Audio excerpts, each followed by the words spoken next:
Assalamualaikum warahmatullahi wabarakatuh. Selamat datang dan selamat mengikuti teknis-teknis pengelolaan keuangan hibah Bawaslu Provinsi dan Bawaslu Kabupaten Kota pada hibah Pilkada serentak tahun 2020. Baiklah sahabat Bawaslu dan pengelola keuangan seluruh kabupaten kota yang ada di Sumatera Barat, inilah persembahan dari tim keuangan Bawaslu Provinsi Sumatera Barat. Mudah-mudahan ini bisa membantu teman-teman semua di kabupaten kota dalam pelaksanaan pertanggungjawaban keuangan. Baiklah teman-teman, sekarang kita masuk kepada dasar hukum. Yang pertama adalah Undang-Undang Nomor 7 Tahun 2017 tentang Pemilihan Umum. Yang kedua, Peraturan Presiden Republik Indonesia Nomor 68 Tahun 2018 tentang kedudukan, tugas, fungsi, wewenang, organisasi dan tata kerja Sekretariat Jenderal Badan Pengawas Pemilihan Umum, Sekretariat Badan Pengawas Pemilihan Umum Provinsi, dan Sekretariat Badan Pengawas Pemilihan Umum Kabupaten Kota. Yang ketiga adalah Peraturan Menteri Keuangan Republik Indonesia Nomor 99/PMK.05 Tahun 2017 tentang administrasi pengelolaan hibah. Yang keempat adalah Keputusan Ketua Badan Pengawas Pemilihan Umum Nomor 01/9/PR.0-8 tentang standar kebutuhan pendanaan kegiatan pemilihan gubernur serta wali kota. Teman-teman, selanjutnya yang kelima yaitu Keputusan Ketua Badan Pengawas Pemilihan Umum Nomor 0238-OT.03/9/2019 tentang petunjuk teknis pengelolaan dana hibah penyelenggaraan pengawasan pemilihan gubernur, bupati, dan wali kota. Selanjutnya teman-teman itu ada Keputusan Sekretaris Jenderal Nomor 08-07-SC/HK.00/12/2018 tentang pedoman pelaksanaan dinas di lingkungan Badan Pengawas Pemilihan Umum. Selanjutnya adalah SE Ketua Badan Pengawas Pemilu Republik Indonesia Nomor 0250-K/Bawaslu-KU 00.03/6 tahun 2020 tentang kebijakan pengelolaan dana hibah pemilihan gubernur, bupati, serta wali kota tahun 2020 dalam masa darurat pandemi coronavirus disease 2019 dan atau dalam tatanan normal baru produktif dan aman coronavirus disease 2019. Teman-teman, sahabat Bawaslu, seluruh pengelola keuangan, aturannya itu buat dibaca ya, jangan disimpan agar dalam pengelolaannya nanti kita bisa melaksanakan pertanggungjawaban secara baik dan benar. Baiklah teman-teman, sekarang kita masuk kepada kelengkapan umum pertanggungjawaban keuangan. Yang pertama, kita menyiapkan dokumen belanja umum, misalnya untuk rapat, kegiatan, perjalanan dinas, dan lain sebagainya adalah surat perintah bayar. Surat perintah bayar adalah suatu surat yang dikeluarkan oleh PPK kepada bendahara untuk memerintahkan bendahara untuk melakukan sejumlah pembayaran. Setelah itu baru kita bikin kwitansi pembayaran dan setelahnya kita bikin lampiran-lampiran atau kita sertakan lampiran-lampiran pertanggungjawaban. Teman-teman, sekarang kita masuk kepada contoh surat perintah bayar yang dikeluarkan oleh Badan Pengawas Pemilu Provinsi Sumatera Barat. Itu ada di sini ada judulnya ya, Badan Pengawas Pemilu Provinsi Sumatera Barat, kemudian ada alamat, kemudian ada surat perintah bayar, di bawahnya ada nomor, kemudian itu ada tanggal, kemudian ini ada narasi bahwa saya bertanda tangan di bawah ini selaku pejabat pembuat komitmen memerintahkan bendahara pengeluaran pembantu melakukan pembayaran. Ini ada jumlah pembayarannya, kemudian ini ada hurufnya, kemudian ini untuk pembayaran untuk apa saja pembayaran yang harus kita lampirkan, kemudian atas dasarnya itu bisa jadi atas dasar kwitansi, atas dasar faktur, atas dasar SK dan lain sebagainya, atau dasar surat tugas. Ini bisa diisi di kolom ini, bisa jadi dasarnya surat tugas, kemudian bisa jadi dasarnya faktur dan lain sebagainya. Baiklah teman-teman, itu ini dibebankan kepada Dipa Bawaslu Provinsi Sumatera Barat. Ini Dipanya ya teman-teman, nanti bisa dicatat. Kemudian ini kegiatan atau output atau mata anggaran. Ini adalah output kegiatan 010, karena penyelenggaraan hibah itu kita memakai output 5245010. 001 itu untuk provinsi.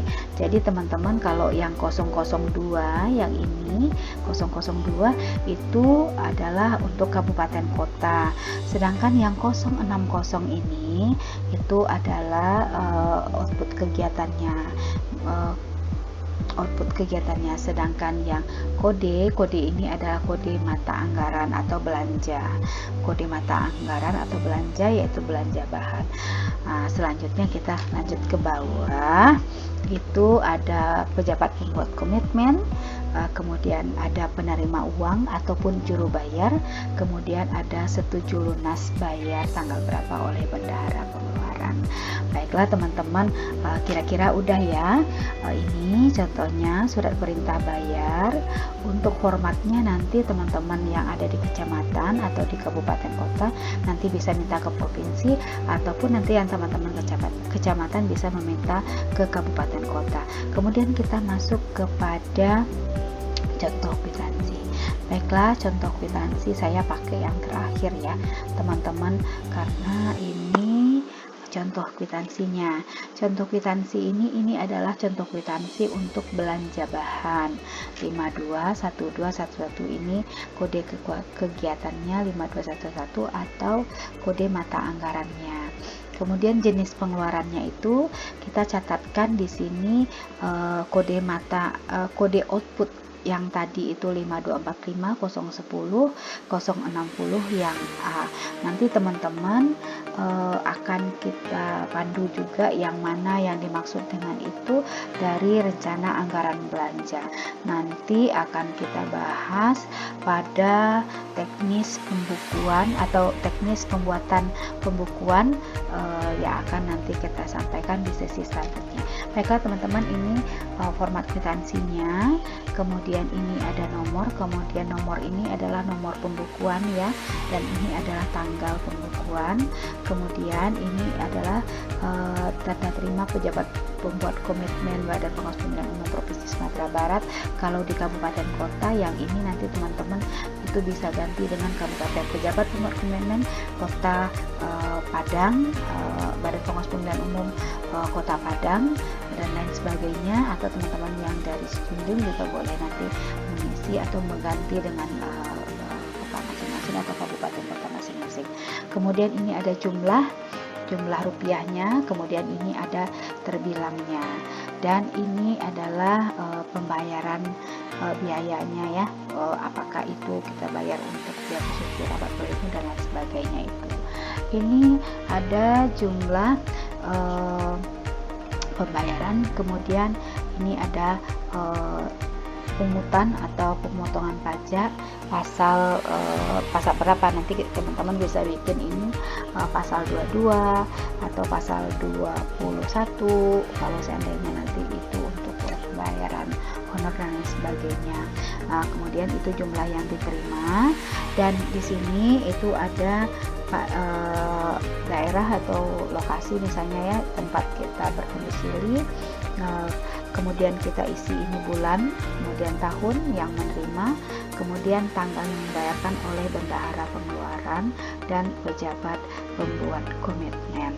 Jadi teman-teman, sebenarnya sih kwitansi ini yang kita tampilkan ini teman-teman bisa bikin di kabupaten kota dengan format yang berbeda, atau juga terserah, biasanya sih yang ditentukan oleh PPK-nya, tapi kami menyarankan seperti ini, atau boleh nanti memakai kwitansi yang ada di aplikasi SAS. Itu terserah dari kebijakan dari PPK masing-masing. Yang penting di dalam kwitansi ini ada jumlah rupiahnya, ada untuk apa pembayarannya, kemudian ada tercantum pajaknya dan lain sebagainya. Baiklah teman-teman, untuk contoh kwitansi dan SPBY ini kita rasa cukup ya. Untuk oh iya, saya lupa, untuk di kecamatan itu teman-teman nanti bisa menambahkan sekretariat di sini, atau bisa menjadi 4 kolom. Ini kan ada 3, ini 1, 2, 3. Teman-teman bisa membuat 4 kolom. Nanti teman-teman yang di kecamatan itu bisa meminta contoh atau format dari kabupaten kota masing-masing. Jadi di kabupaten kota nanti akan mengeluarkan contoh-contohnya. Baiklah teman-teman, untuk sesi kwitansi, kemudian contoh-contoh SPBY cukup sampai di sini ya teman-teman ya. Mudah-mudahan apa yang kami berikan ini dapat membantu teman-teman pengelola keuangan yang ada di kabupaten kota agar pertanggungjawabannya bisa sesuai aturan dan ketentuan serta undang-undang yang berlaku. Terima kasih teman-teman, mudah-mudahan membantu, dan salam awas.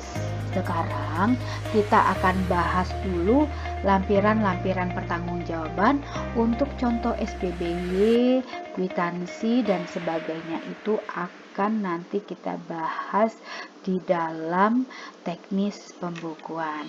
Baiklah teman-teman, sekarang kita masuk kepada belanja honor. Belanja honor kegiatan itu memakai akun 521111, diberikan honorarium pengawas untuk kecamatan, PPL untuk sekretariat, serta honor pengelola keuangan dengan lampiran berupa SPBY. Kemudian daftar nominatif pembayaran dan bukti transfer. Selanjutnya kita siapkan itu ada kwitansi, ada surat keputusan atau SK, dan surat setoran pajak, PPh pasal 21 dan bukti potongnya. Kemudian untuk selanjutnya itu belanja kelompok kerja atau pokja. Apa saja lampirannya? Ayo sekarang kita lihat. Belanja honor kegiatan itu memakai akun 521213. Untuk kelompok kerja di kabupaten kota dan di kecamatan itu kita lampirkan pertanggungjawabannya, ada SPBY, kemudian ada daftar nominatif pembayaran, kwitansi atau bukti transfer. Teman-teman bisa melakukan pembayaran juga dengan bukti transfer, dengan secara transfer dengan melampirkan bukti transfer. Selanjutnya ada amprah pembayaran. Ada amprah pembayaran yang sudah ditandatangani atau penerima honor. Kemudian ada SK Pokja.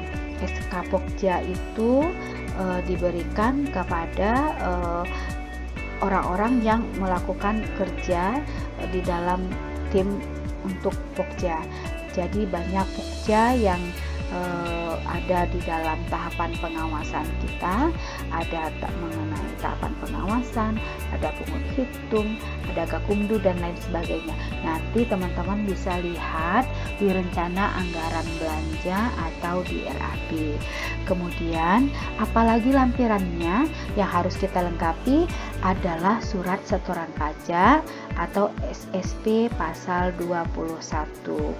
Untuk bagaimana mekanisme pemungutan pajak ini, berapa yang harus kita pungut untuk PNS golongan 3, kemudian untuk golongan 4 itu akan kita bahas di sesi pajak. Nanti teman-teman di Bawaslu Provinsi akan membantu teman-teman yang ada di kabupaten kota dari sesi pajak dengan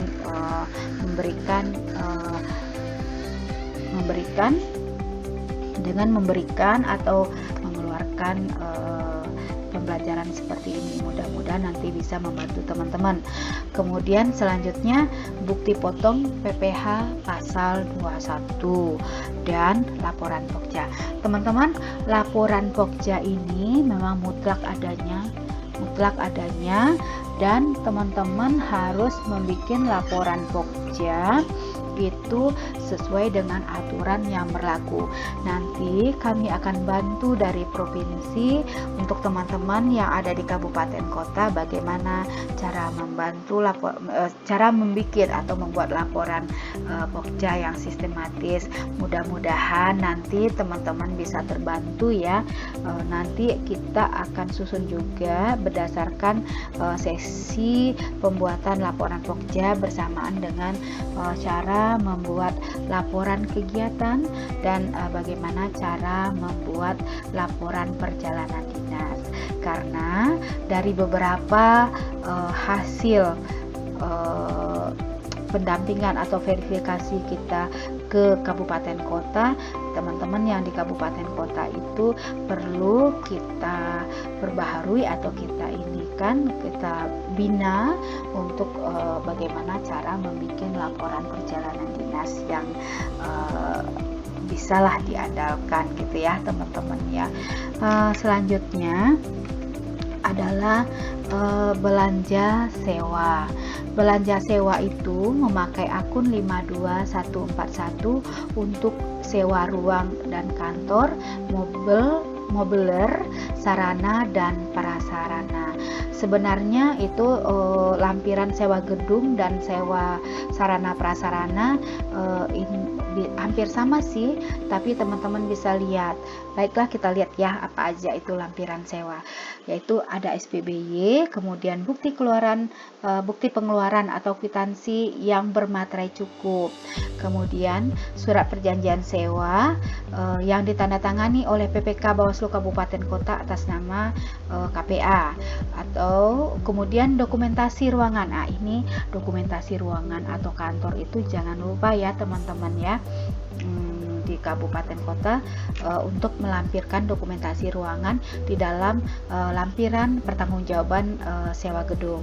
Kemudian ada fotokopi NPWP rekanan dan pihak pemberi sewa, kemudian fotokopi kartu tanda penduduk KTP rekanan atau pemberi sewa, dan surat setoran pajak sebesar 10% dari dasar pengenaan pajak untuk pengusaha. Kena pajak itu adalah PPN. Kemudian untuk pasal 4 ayat 2 sebesar 10% dari dasar pengenaan pajak itu teman-teman nanti bisa bisa setorkan atau kita lampirkan di dalam bukti pertanggungjawaban. Selanjutnya untuk sarana dan prasarana, tadi kan saya bilang ya, kalau sarana dan prasarana hampir sama deh. Coba lihat, kita cepat saja. Lampiran SPBY, ada bukti pengeluaran, ada surat perjanjian, ada dokumentasi, ada fotokopi NPWP, fotokopi KTP, surat pajak, PPN, dan lain sebagainya. Teman-teman, kita masuk kepada layanan administrasi perkantoran. Ada beberapa layanan administrasi perkantoran, teman-teman ya. Yang pertama itu belanja bahan, itu pakai akun 521211. Nanti untuk apanya teman-teman bisa lihat di RAB yang mana itu belanja bahannya, karena sudah ada semuanya di sana. Belanja administrasi umum itu seperti ATK ya teman-temannya, kita memakai lampiran yang tetap ada SPBY, kemudian bukti pengeluaran kwitansi yang bermaterai cukup, kemudian faktur pembelian. Untuk faktur pembelian, ingat ya teman-temannya, jangan sampai lupa untuk mencantumkan penerima barang. Misalnya di pojok kanan atas itu kan ada ini, siapa yang penerima barang, untuk siapa, Bawaslu Provinsi atau Bawaslu Si Junjung. Nah, itu kita jangan sampai lupa untuk memberikan namanya, kemudian apa yang kita beli, dan di pojok kiri bawah itu ada tanda terima, jangan lupa itu untuk ditandatanganin. Kemudian surat pesanan jika ada, jika tidak ada boleh di skip ya, istilah anak-anak sekarang gitu ya. Kemudian untuk catatan belanja bahan yang bermaterai cukup itu ada aturannya, yaitu pertama, jika kita belanja dari 0 sampai 250, teman-teman itu tidak perlu memakai materai. Kalau seandainya kita belanja di atas 250 sampai dengan 1 juta, itu teman-teman menggunakan materai 3000. Dan apabila teman-teman belanja di atas 1 juta, itu teman-teman menggunakan materai 6000. Baiklah, jangan lupa bukti setor pajak. Kalau seandainya teman-teman belanja itu menggunakan pajak, untuk aturan pajak nanti kita bahas di lain kesempatan ya teman-teman ya. Kemudian faktur faktur dari rekanan atau pihak ketiga. Baiklah teman-teman, untuk belanja bahan itu ada beberapa juga. Itu ada belanja bahan untuk fotokopi. Pada dasarnya lampirannya hampir sama sih, ada SPBY juga, ada bukti pengeluaran, ada faktur pembelian dan surat pesanan, kemudian potong pajak. Yang ini memang agak khusus karena untuk fotokopi kita tetap cantumkan pemotongan pajak pasal 23 karena fotokopi itu termasuk jasa ya teman-teman ya. Baiklah, kemudian untuk jamuan tamu, snack rapat, tiket rapat, itu lampirannya apa aja? Ayo kita lihat. Lampirannya sama, SPBY, kemudian ada bukti pengeluaran kwitansi, kemudian ada faktur pembelian makanan dan minuman, surat pesanan jika ada, kemudian bukti potong pajak pasal 23 jasa catering, kemudian absennya jangan lupa, apabila kita ada rapat, ada piket atau jamuan tamu itu akan ada absen ya teman-teman ya. Kemudian apabila kita mengadakan rapat juga jangan lupa ada undangan atau memo piket kalau kita melaksanakan piket. Selanjutnya ada dokumentasi apabila teman-teman di kecamatan atau di kabupaten kota melakukan rapat, dan surat tugasnya jangan lupa, surat tugas bagi peserta rapat atau nanti bisa jadi itu nota dinas apabila nanti teman-teman yang sebagai penyelenggara rapatnya. Kemudian jangan lupa ini notulensi dan dokumentasi ya teman-temannya apabila melaksanakan rapat. Teman-teman udah bosan nggak ya kira-kira? Kalau enggak, belanja bahannya tinggal sedikit lagi sih sebenarnya, yaitu identitas dan pengenaan buku-buku petunjuk. Kita cepat saja lampirannya apa aja, itu ya ada SPBY, ada bukti pengeluaran kwitansi, kemudian ada faktur pembelian, kemudian ada surat pesanan, hampir sama ya semua rata-rata, kemudian bukti potong pajak. Ingat pasal 23 jasa jika dicetak menggunakan jasa percetakan dan lain sebagainya. Jangan lupa dokumentasi pendistribusian buku dan satu lagi, bukti buku yang sudah dicetak itu kita harus lampirkan di dalam SPJ, satu aja, nggak usah banyak. Kemudian jangan lupa teman-teman, itu ada tanda terima pendistribusian buku-buku. Pendistribusi buku-buku itu harus ada tanda terimanya apabila kita memberikan buku-buku itu kepada misalnya PPL atau kepada partai politik atau kepada PTPS dan lain sebagainya. Harus ada tanda terima dari pendistribusian buku-buku. Dan jangan lupa dicantumkan juga berita acara serah terima ya teman-teman ya. Baiklah teman-teman, kita hampir sampai di penghujung belanja langganan, yaitu akun 522111, kemudian 52113 ini lupa ini saya merubahnya, kemudian 5211 lagi untuk langganan listrik, internet, dan air. Baiklah teman-teman, lampirannya apa aja? Ayo cepet saja kita SPBY. Kemudian ada bukti pengeluaran kwitansi yang bermaterai cukup. Kemudian ada surat tagihan listriknya. Udah teman-teman, rasanya kita akhiri dulu ya teman-teman ya, untuk lampiran belanja honor dan belanja bahan serta belanja langganan. Nanti kita akan masuk kepada sesi bagaimana itu lampiran-lampiran perjalanan dinas dan lampiran-lampiran kegiatan. Teman-teman, terima kasih atas bantuannya. Terima kasih telah menonton atau mengikuti pembelajaran ini. Mudah-mudahan teman-teman bisa terbantu di kabupaten kota dalam melengkapi pertanggungjawaban keuangan. Terima kasih. Cut.